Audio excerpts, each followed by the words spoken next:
I'm back in the project and now I want to deploy this application. So this is the project as we left it. I didn't change anything.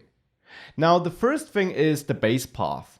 We can see this in the app.js file, in the index.js file, where we have the browser router. There we could set the base name property, but I plan on serving my app from mydomain.com/nothing, so I don't need to set this. Now the next thing is that I need to ensure that the server always returns the index.html file. That is something all static hosts typically allow you to configure.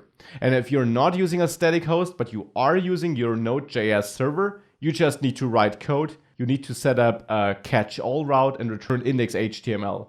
And the same logic, of course, applies for any other server-side language.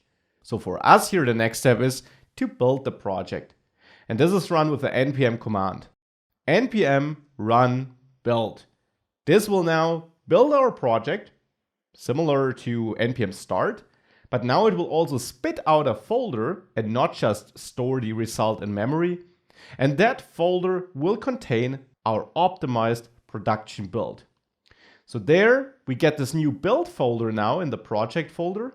And if we have a look at this, we see our single page, which also is optimized to consume as little space as possible.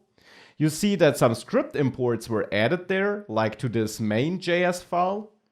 And that is what we can find in the static folder. There we got our media files, images like the burger logo, and the JavaScript files for our different chunks for lazy loading, and the main.js file. We also got source maps here. Now you don't need to deploy these though. These are purely optional. You can focus on the JavaScript files, but you can also, and that is what I'll do, deploy the content of the whole build folder. And that's important, the content of the build folder. Ship that content, all the files there and the static folder to your static host.